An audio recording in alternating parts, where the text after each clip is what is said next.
Meus irmãos, boa noite a todos.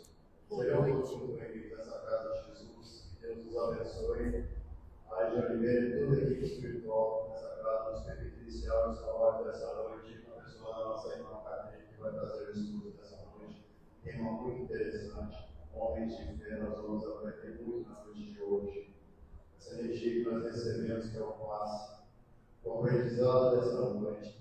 Bons pensamentos, respeito, caridade, amor ao próximo, nos fazem evoluir. Para você que está em casa, Jesus te abençoe, abençoe o seu lar, abençoe a sua família, abençoe a sua paz. Querido Mestre Jesus, médico das nossas almas, obrigado, Senhor.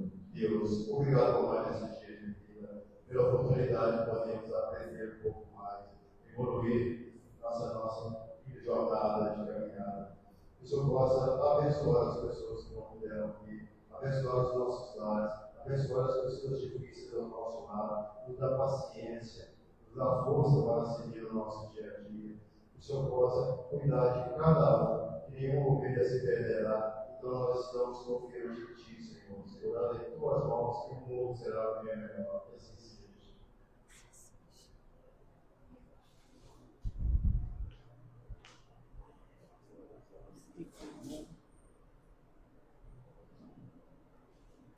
Pode ser não.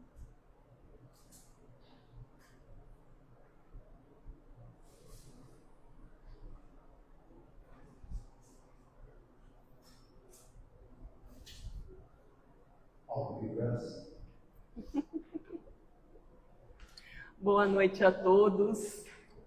Que nosso Mestre Jesus nos inspire, nos ilumine e que a gente possa ter um bom aproveitamento dessas reflexões de hoje. Nós vamos dar sequência ao estudo do livro Pão Nosso, no capítulo 9. Mas antes da gente entrar no versículo que vai ser comentado na noite de hoje, a gente precisa entender o contexto em que ele foi dito. E esse versículo da noite de hoje, ele foi dito no final do Sermão da Montanha. O Sermão da Montanha foi aquele primeiro sermão público feito por Jesus. Ele havia escolhido os seus 12 apóstolos, já estava ensinando-os, já tinha feito muitas curas, mas ainda não tinha tido um grande sermão. Os seus ensinamentos ainda estavam, de uma certa forma, sendo direcionado para um público pequeno. Então, esse grande sermão, que a gente conhece como o Sermão das Bem-aventuranças, mas que vai muito além das bem-aventuranças, Jesus observa as pessoas que estavam presentes. E pelas vestimentas, pelos trejeitos, pelo modo de falar, ele identifica no meio daquela multidão alguns tipos característicos. E ele vai falar para 3 tipos de pessoas presentes naquele grande sermão. Ele fala para os discípulos, aqueles que tinham a intenção de aprender e segui-lo. Ele fala para os ricos e ele fala para os religiosos. E Mateus vai separar essas falas no capítulo 5, 6 e 7 do evangelho dele. Então, no primeiro capítulo do Sermão da Montanha, capítulo 5, ele vai falar para os discípulos. E aí ele vai trazer as bem-aventuranças, que são as primeiras orientações que eles recebem. A gente, às vezes, tem o hábito de olhar as bem-aventuranças como sendo promessas de Jesus. Mas, na verdade, elas são convites ao trabalho. Ali ele representa uma escala evolutiva. Se você conquistar a simplicidade, a humildade, a pobreza de espírito, você herdará o reino dos céus. Se você estar aflito e dentro da sua aflição procura se refugiar em Jesus, você será consolado. Se você adquirir a virtude da mansidão, você herdará a terra. E assim por diante. Ali, cada virtude que é conquistada, você automaticamente sobe um degrau evolutivo e se sente mais perto daquelas promessas de felicidade, de bem-aventurança que Jesus estava trazendo ali. Então, os misericordiosos vão receber a misericórdia, os limpos de coração serão aqueles que verão a Deus. Então, a gente às vezes entende como sendo só uma promessa, mas na verdade é um roteiro de trabalho que cabe a cada um de nós conquistar a virtude para herdar o benefício atrelado a essa virtude. Então ele começa essa fala e aí ele passa para outros ensinamentos. Ele vai dizer que nós, os seus discípulos, a comunidade que se formaria em torno da sua mensagem, somos o sal da terra. Mas o que ele quis dizer com isso? O sal, ele é usado para dar sabor ao alimento. Então nós seríamos aqueles que daríamos sabor, que despertaríamos no outro o gosto de viver. Mas ele também tem uma outra função, que é a de conservar o alimento. Então, o papel do discípulo seria aquele de conservar a mensagem e conservar nos hábitos, no seu dia a dia, a sua vida pura, longe daquela contaminação com as coisas do mundo que deixariam o nosso espírito impuro. Então ele segue ali os seus ensinamentos, dizendo que nós somos a luz do mundo e vai explicando a função de cada discípulo, de iluminar, de servir como um exemplo para todos os outros que estão à sua volta, independente desses outros serem ou não cristãos, de compartilharem ou não da mesma visão, dos mesmos ideais. É importante que a gente exemplifique, que a gente convença pelo exemplo. E ali ele segue no seu discurso, dizendo que veio cumprir a lei de Moisés e não destruí-la. E ele vai mostrando alguns contrastes dos seus ensinamentos com os ensinamentos que eles até aquele momento tinham tido. Porque ele falava principalmente para os judeus, que tinham ali como regra, como religião, as leis trazidas por Moisés, que são aqueles 10 mandamentos, mais os outros livros que compõem a Torá. E ali alguns grupos tinham divergência com relação a quais eram esses livros. Mas vamos imaginar a lei trazida por Moisés. Então ele se detém principalmente nos 10 mandamentos. E ali estava, não matarás. Mas aí Jesus dá um passo à frente. Ele diz que aquele que se encolerizar com seu irmão já poderá ser réu de juízo. Então ele pede um pouco mais da gente. Não basta não matar, mas sentir ódio também não é uma coisa boa. E aí ele vai falar do adultério, que não se deve adulterar nem em pensamentos. Ele vai dizer daquela lei vigente do olho por olho, dente por dente. E ele vai dizer que o verdadeiro cristão, aquele que está disposto a seguir os seus ensinamentos, não é aquele que revida, não é aquele que se vinga, mas é aquele que oferece uma outra face, a face do perdão, a face que mostra que nós não podemos ser iguais aos outros. Se nos ferem, que a gente perdoe, que a gente siga o nosso caminho sem querer revidar, sem o olho por olho, dente por dente. E aí ele entra na fala para o outro grupo. No capítulo 6 de Mateus, ele começa a falar para os ricos. E ali ele vai ensinar acerca de dar a esmola, que a gente não deve fazer propaganda, alardear o bem que a gente faz, porque os que assim procedem já têm a sua recompensa aqui na terra, então não terão uma recompensa no céu.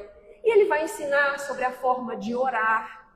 É nesse capítulo que ele ensina a oração do Pai Nosso, que a gente não deve ficar pedindo coisas em vãos, mas que a gente peça aquilo que nós necessitamos, o pão nosso de cada dia, a ajuda para que a gente perdoe as dívidas do outro, para que a gente também seja perdoado. Então ele está fazendo um belo ensinamento.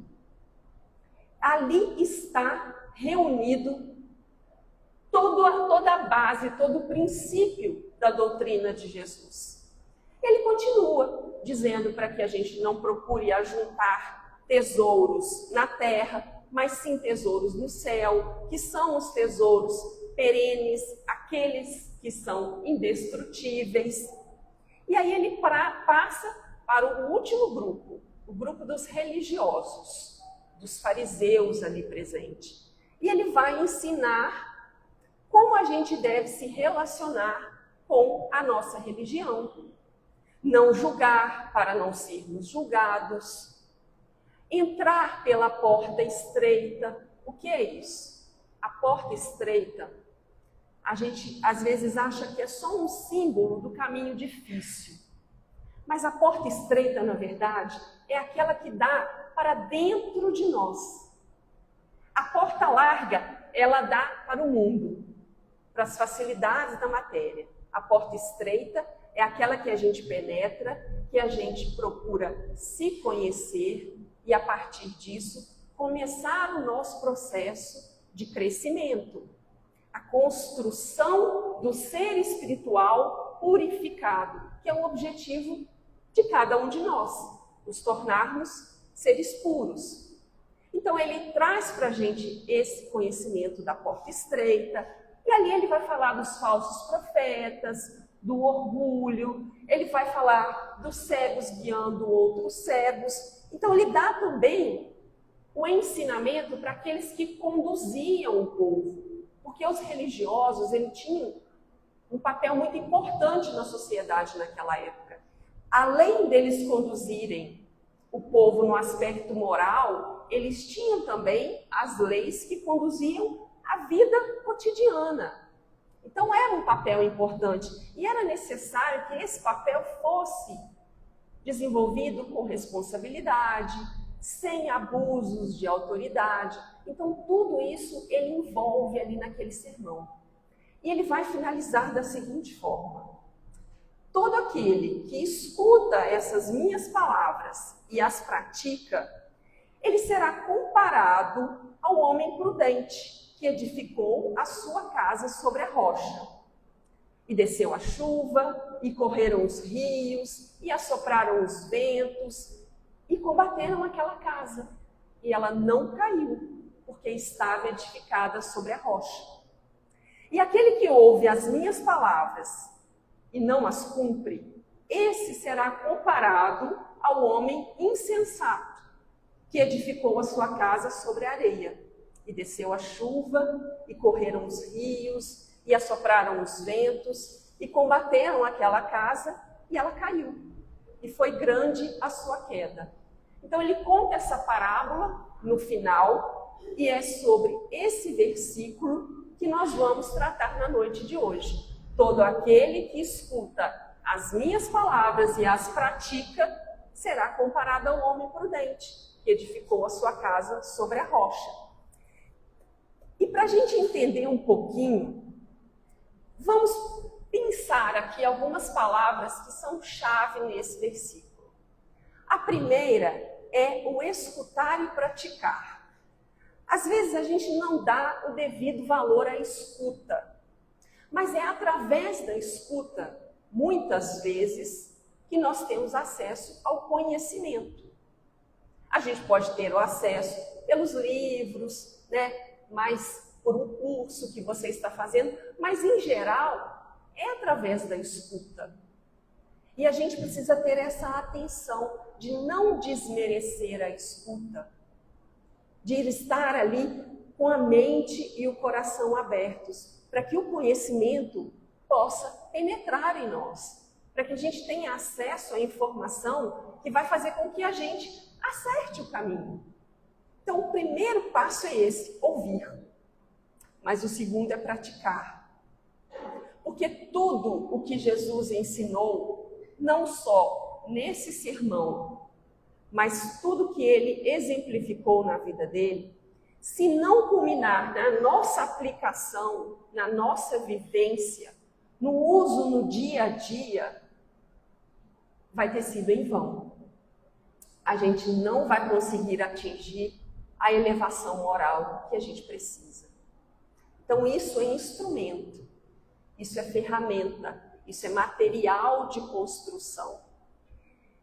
Mas a gente vai destacar também uma outra palavra que é muito importante, uma das mais importantes nesse versículo, que é a rocha. E a gente tem várias passagens que destacam essa palavra, vários ensinamentos que a gente pode trazer. Essa rocha, ela simboliza a necessidade da gente fundamentar, da gente colocar a nossa fé em bases fortes. Não em cima de imposições ou de dogmas ou de crenças passadas hereditariamente. É aquilo que Kardec nos propõe, é a fé raciocinada. Porque fé não é uma coisa que pode ser passada de uma pessoa para outra. Às vezes você vê um pai, uma mãe, com uma fé, com uma fortaleza, e ele tenta ensinar, passar aquilo, transmitir aquilo para o filho, e não consegue. Porque a fé é uma virtude e é uma conquista individual, que depende do trabalho de cada um. Depende do nosso esforço. Ela não vem de graça. Então a gente não pode construir a nossa fé impondo ou sofrendo imposição de alguém. A nossa fé é uma virtude que a gente precisa adquirir por nós mesmos, através do estudo, da meditação, da introspecção, refletir aquilo que está chegando para a gente como conhecimento. É isso que vai fazer com que a nossa construção seja inabalável. Como Kardec nos diz, aquela fé que pode confrontar a razão, face a face, e ela não se abate, ela não se diminui. Se a gente for voltar na nossa história, na história do cristianismo, do judaísmo, e a gente for lembrar daquelas leis que eu disse lá no início, das leis que Moisés recebeu, a gente tem muito costume de falar as tábuas da lei, né? Mas, na verdade, Moisés recebeu as leis gravadas em uma pedra, que era o símbolo máximo de algo indestrutível, mostrando para a gente que as verdades de Deus, as verdades eternas, elas são indestrutíveis, imutáveis. Então, por isso, elas vieram para a gente numa pedra, numa rocha, como um símbolo da fortaleza de Deus, como um símbolo da certeza daquilo que Ele estava enviando para a gente. Então, as tábuas da lei, na verdade, eram duas pedras, duas rochas, mostrando que a gente precisa dessa firmeza de propósito, para que a gente possa penetrar nesse conhecimento, entender esse conhecimento e aplicar na nossa vida. Uma outra passagem interessante, que também envolve essa palavra rocha, né, ou pedra, é a passagem que está no Evangelho de Mateus, lá no capítulo 16, em que Jesus está conversando com os seus apóstolos e aí Jesus pergunta: quem o povo acha que ele é? E aí os apóstolos começam a dizer: olha, Senhor, uns acham que o Senhor é João Batista, outros acham que o Senhor é Elias. E começam a falar várias coisas. E Jesus vira para eles e pergunta: e vocês? Quem vocês acham que eu sou? E aí Pedro, inspirado pelo alto, responde: tu és o Cristo, o Filho do Deus vivo. E aí Jesus responde para ele: bem-aventurado és tu, Simão, filho de Jonas, porque quem te revelou isso não foi a carne, mas o Espírito. Ou seja, naquele momento, Pedro foi inspirado por espíritos superiores e deu aquela resposta para Jesus. E aí Jesus vai chegar naquele ponto que a gente vai discutir um pouquinho, que ele vai falar: eu também te digo, tu és Pedro, e sobre esta pedra edificarei a minha igreja. As portas do Hades, ou inferno, não prevalecerão contra ela. E aí, por muitos e muitos séculos, a gente pensou que Jesus estava falando que ergueria a sua igreja sobre a figura de Pedro, sobre a figura de um homem, que apesar de ser um grande cristão, um dos apóstolos mais importantes, era um humano, que ainda estava sujeito a falhas, a quedas, como qualquer um de nós. Mas, na verdade, quando a gente começa a estudar e a gente pega o original, ali Jesus usa duas palavras diferentes. Porque ele vai dizer: tu és Cefas, ou Petra, né? Cefas em hebraico e Petra em grego. Geralmente a gente pega a tradução em grego, que é a forma como os textos chegaram para a gente. Então, quando ele fala tu és Petros, Petros é uma pedra pequena. E aí ele fala: sobre essa pedra, essa rocha, eu edificarei a minha igreja. Ele está falando sobre a verdade que Pedro disse. A igreja de Jesus vai ser construída em cima daquela verdade, do Cristo sendo o Filho do Deus vivo. Essa é a verdade que nós precisamos entender. É em cima desse fundamento que a gente precisa erguer a nossa fé, para que ela seja robusta, para que ela seja uma fé inabalável. Tendo em mente que Jesus é esse modelo, esse guia que Deus colocou para a gente seguir. Então, se a gente pegar essas palavras de Pedro e a resposta que Jesus dá, a gente vai chegar à conclusão que a igreja de Jesus, ela tem que ser construída em cima da prática. Por quê? Porque Jesus fundou a igreja, Jesus escreveu o livro, Jesus deixou algo registrado para a gente, além do exemplo da vida, da vivência dele, ele não deixou nada. Então, o que ele espera de nós? Vivência, prática, uso daquelas verdades que ele trouxe há 2000 anos atrás. É em cima dessa verdade, dessa prática, que a gente vai erguer a nossa fé robusta. E a gente pode continuar. Essa fé que a gente fala não é uma fé comum, não é uma fé daquela que a gente fala da boca para fora. E isso Emmanuel deixa muito claro no texto da noite de hoje, que está lá no livro Pão Nosso, no capítulo 9. Ele vai dizer que muitos pregadores, oradores, aqueles que usaram as palavras, eles foram elevados à posição de grandes cristãos, mas não pelo que falaram, mas pelo que viveram, pelo que mostraram. E se a gente for voltar na história, a gente vê Pedro como sendo um grande cristão, um grande orador. Por quê? Porque passou a praticar. Paulo, pela mesma forma, Estevão, todos aqueles que gravaram o seu nome na história, não gravaram baseado em discursos vãos. Foi baseado na vida, na entrega, no exemplo. Então isso Emmanuel traz para mim. E esse é o sentido verdadeiro da fé. Não é a fé só falada, não é aquela fé que no último instante eu digo, me converti, agora sou cristão, serei salvo.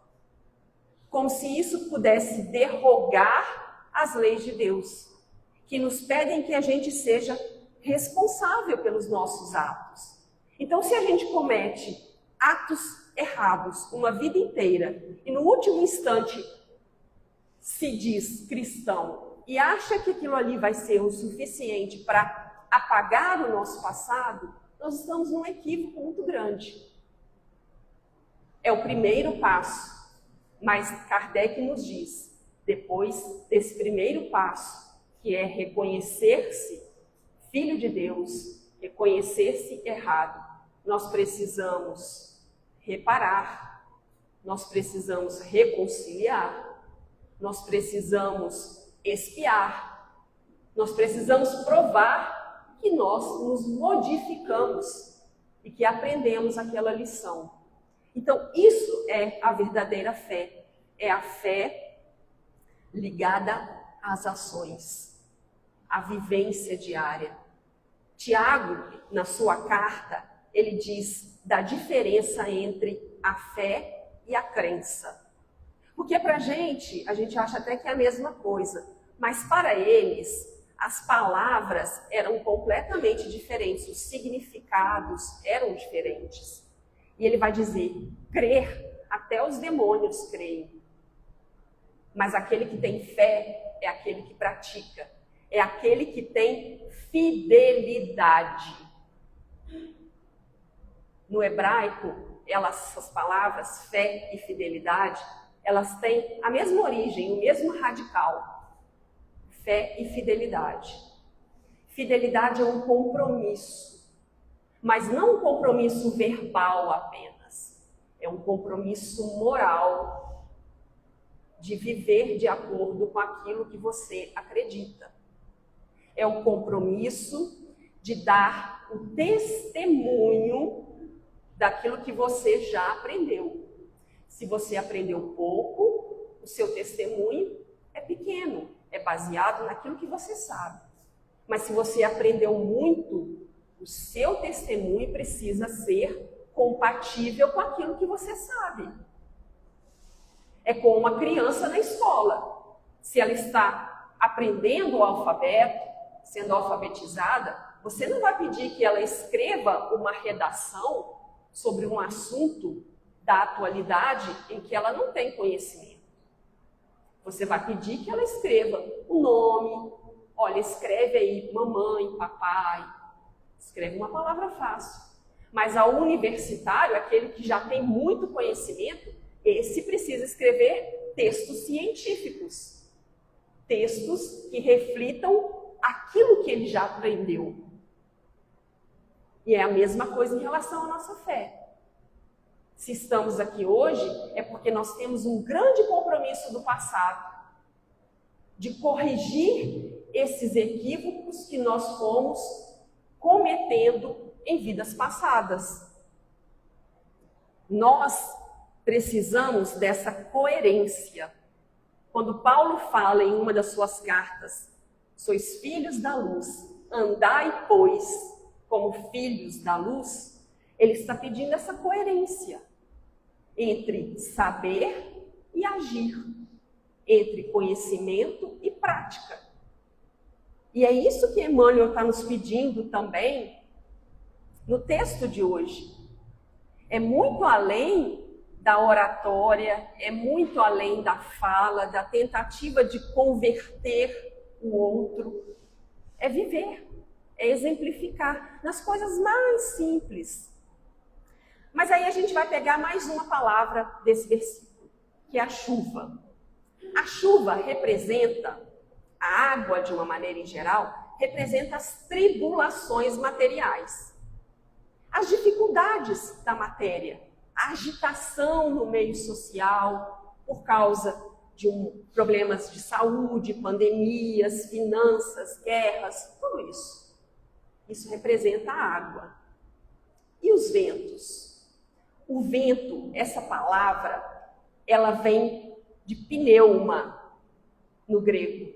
E essa palavra pneuma, ela serve para falar vento, tem o mesmo significado que sopro e espírito. Então, quando os ventos atingem aquela casa, a gente pode entender como as ideias contrárias ao bem, as influências espirituais que nós estamos sujeitos. Então, toda casa, independente de ser uma casa de um cristão ou de um ateu, ela está sujeita às mesmas intempéries, às mesmas chuvas, ou seja, às tribulações que a nossa sociedade vive hoje, e aos mesmos ventos. As influências espirituais, as vibrações que nos cercam dessas mentes conturbadas do dia de hoje. E o último elemento é a areia. A areia simboliza tudo que é transitório, tudo que é efêmero, tudo que é passageiro, como a matéria. Então, aquele que constrói o seu objetivo de vida focado na matéria, ele não vai levar nada. Por quê? A matéria fica aqui no planeta Terra. Ela não é transportada para o plano espiritual. Agora, essa chuva, esse vento, essas torrentes, elas vêm para todos. Ela atinge todas as casas. E nós, porque estamos aqui no Centro Espírita, nós não somos privilegiados. Nós não vamos ter esse indulto, esse perdão. A nossa casa nunca será atingida por ventos e chuvas, simbólicos, é claro. Agora, se a nossa casa estiver construída sobre a rocha, ela passa por tudo isso. Mesmo que em uma tribulação a gente venha a perder o nosso corpo físico, porque às vezes isso acontece. O principal para Deus, o objetivo dele, é aprimorar o nosso espírito. E às vezes ele sacrifica a matéria, ele deixa com que a gente sofra, porque o benefício para o espírito é muito maior do que a importância de conservar a matéria. Então, tribulações, aguaceiros, vendavais, nós vamos passar. Agora, como nós vamos passar, depende de como nós estamos erguendo o nosso templo íntimo, a nossa casa íntima. A nossa religião, ela tem como objetivo educar os nossos sentimentos, nos ajudando a aplicar as leis divinas, a renovar a nossa moral. E se nós estivermos nesse caminho, nós estaremos firmes diante de qualquer dificuldade, diante de qualquer empecilho. Tem um exemplo que é muito bonito, que está no livro Paulo e Estevão, que é quando Paulo é convertido ali na estrada de Damasco, ele fica cego. Ananias é convidado por Jesus a ir lá, dar um passe, impor-lhe as mãos. Paulo volta a enxergar. E aí, naquela empolgação, ele decide ir à sinagoga, ir ao templo religioso, falar da experiência dele. Falar aquilo que tinha acontecido. Olha, eu estava indo perseguir, matar os cristãos e Jesus aparece em espírito para mim. Tão radiante que os meus olhos cegaram. Tamanho brilho daquele espírito. Então Paulo decide, Mas quando ele faz o seu discurso, ele é ridicularizado. Ele é vaiado, as pessoas zombam dele. E aí ele sai de lá muito abatido e vai ter uma conversa com Ananias. Aquele Ananias que ele tinha ido perseguir e matar. E Ananias vai dar um conselho para ele. Ananias diz assim: o Senhor te conferiu a tarefa de semeador. Você tem muito boa vontade. Mas o que tem que fazer um homem quando recebe uma missão dessa? Antes de tudo, ele precisa ajuntar as sementes no seu mealheiro particular para que o esforço seja profícuo. O que ele quer dizer?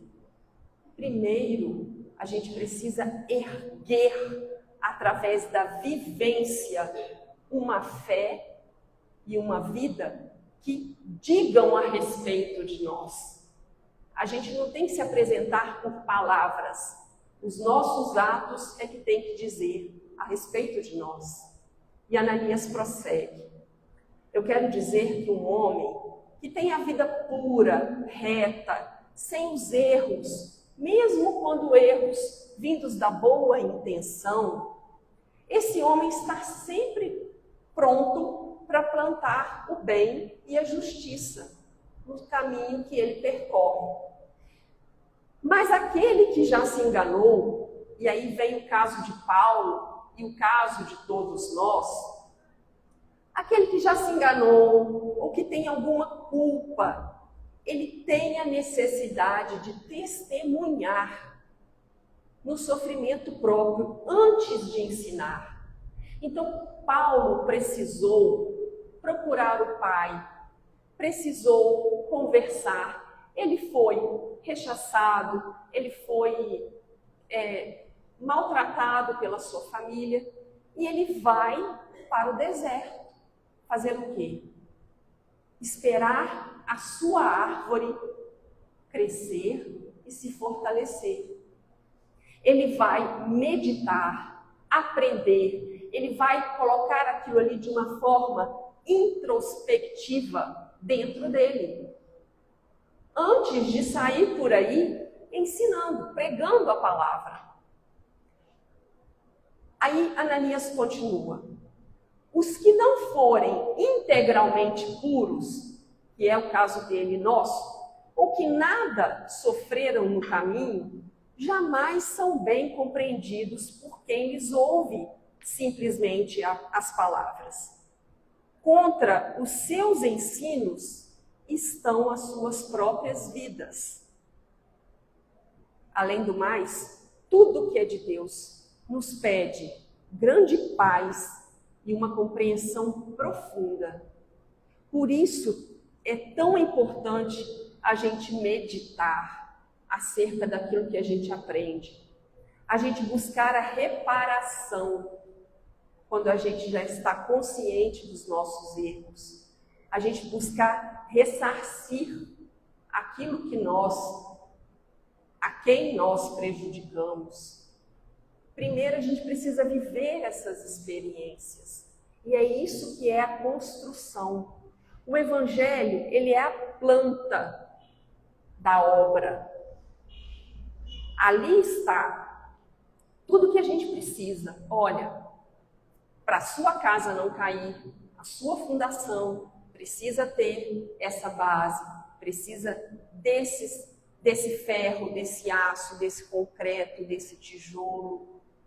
Só que o Evangelho, a planta, sem o suor e sem o esforço, não faz a casa, não ergue a casa. A gente precisa colocar a mão na massa para que a gente tenha esse abrigo quando a chuva e quando a tempestade nos atingirem. A gente vê aquele exemplo de Jesus caminhando sobre as águas. Ali, os apóstolos estavam desesperados, achando que eles iam morrer no meio daquela tempestade. E aí a gente vê aquela imagem de Jesus caminhando sobre as águas, em um momento Pedro diz: Senhor, se és tu, manda que eu vá até o Senhor. E aí Jesus fala: venha, Pedro. E Pedro vai. E o que acontece com Pedro? A pouca fé, como diz Jesus, aquela fé que ainda não tinha experimentado as dificuldades, que ainda não tinha sido trabalhada, fez com que Pedro duvidasse. E ele afundou. Mas aí Jesus imediatamente estende a mão e recolhe Pedro. E vai para o barco, levanta as mãos e acalma a tempestade. A gente fica esperando na vida da gente mais ou menos a mesma coisa. Quando a tempestade está muito forte, difícil da gente superar, a gente espera que Jesus derrogue todas as leis, venha caminhando na nossa direção, levante a mão e suspenda toda a dificuldade. Às vezes, ele vai fazer isso. Mas na maioria das vezes, o que ele vai fazer é acalmar o marinheiro, é ajudar o marinheiro a pensar com clareza. A tribulação continua, as águas continuam agitadas, mas o vento, aquele que traz aquela dificuldade ali, por causa das influências espirituais, deixa de ser um vento ruim para ser o sopro de Jesus. Meu filho, o caminho é esse. Eu já te ensinei lá atrás. Você sabe, está dentro de você o que precisa ser feito. Então, a gente não deve esperar que Jesus venha e acalme todas as tempestades. A gente precisa estar preparado, construindo a nossa fé dentro do nosso templo íntimo, para que a gente consiga atravessar esses momentos difíceis com paz, com serenidade, com tranquilidade. Essa é a proposta do Evangelho. Não é derrogar as leis, não é dar privilégios àqueles que estão dentro dos templos religiosos, mas é fornecer a ferramenta, o instrumento para que ele se fortaleça, para que no momento da dificuldade ele consiga não afundar como Pedro afundou. Mas aquele ali foi um aprendizado para ele. E mesmo que a gente chegue à conclusão que nós estamos afundando, será para nós também um aprendizado. Assim como foi para Pedro a negação de Jesus. Aquilo ali fez com que ele entendesse as dificuldades do outro, com que ele agisse com empatia, que ele começasse a entender os irmãos e entender que qualquer um pode falhar. Qualquer um, até mesmo aqueles que mais amam Jesus, precisam estar atentos e vigilantes em todos os instantes, porque eles podem falhar. Para a gente encerrar, no livro Diálogo dos Vivos, Emmanuel, lá no capítulo 13, ele vai dizer para a gente que o abrigo, essa construção, essa casa sobre a rocha, está dentro do íntimo de cada um. Nós não estamos sozinhos no universo. E que o que vai erguer e vai fazer com que essa casa seja uma casa firme, que resista às dificuldades do tempo, são três coisas. A confiança na sobrevivência do espírito além da morte. Aquele que se enxerga como espírito imortal, ele é muito mais forte. Porque ele sabe que tudo passa, menos ele. Outro aspecto, fé na sabedoria da vida. Fé na sabedoria de Deus. Ele vê muito além dos nossos olhos tão limitados. Então ele sabe o que é melhor para a gente. E por último, a aceitação do dever de praticar o bem. Não se revoltar, aceitar e se dedicar a essa implementação desse bem desse modo de vida que Jesus nos propõe. E isso nós temos aqui no Espiritismo. A crença na imortalidade, a certeza da sabedoria de Deus e a certeza de que nós só seremos felizes depois de termos cumprido com os nossos deveres. Depois que tivermos alcançado um patamar de evolução. Porque, como diz Kardec, a felicidade ela é proporcional ao nosso grau de evolução. Então, que a gente possa encontrar essa inspiração e essa força para a gente buscar erguer a nossa casa, ou reformá-la, ou melhorá-la, ou ampliá-la, se a gente já tiver o nosso teto, que a gente possa estar em constante melhoria, em constante aprimoramento, que a gente não se acomode e nem se acovarde diante das dificuldades. Nós somos a luz do mundo. Nós estamos aqui hoje com um papel muito importante, que é o papel de exemplificar. O Evangelho foi, ao longo dos séculos, deturpado. A mensagem do Cristo foi esquecida. E nós estamos aqui, na noite de hoje, tentando reacender, reavivar essa mensagem. Mas não através das palavras. Cada um de nós vai fazer isso através dos próprios atos. Que Jesus nos ajude nessa missão que para nós ainda é tão difícil. Uma ótima noite a todos.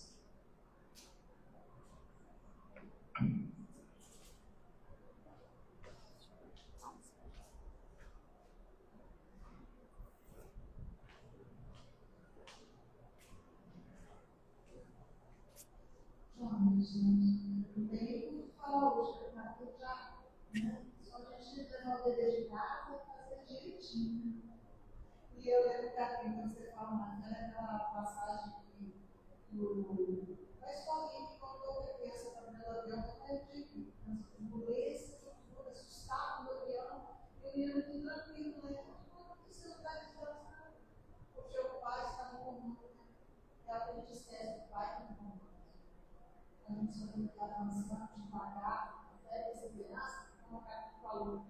A gente cresce passando todos esses momentos. Não pense que vocês não, nós escolhemos antes.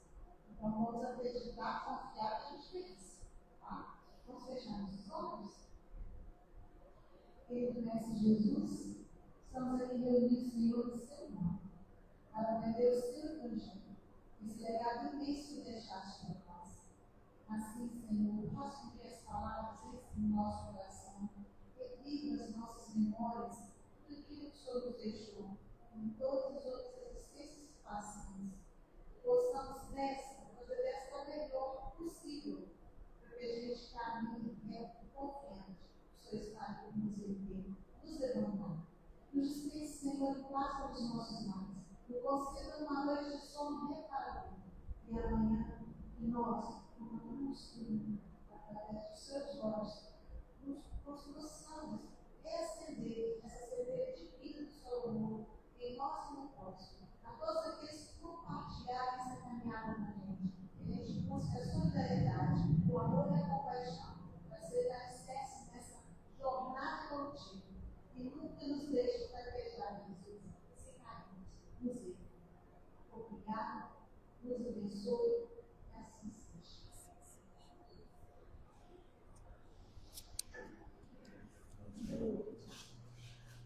Coisa mais linda, gente.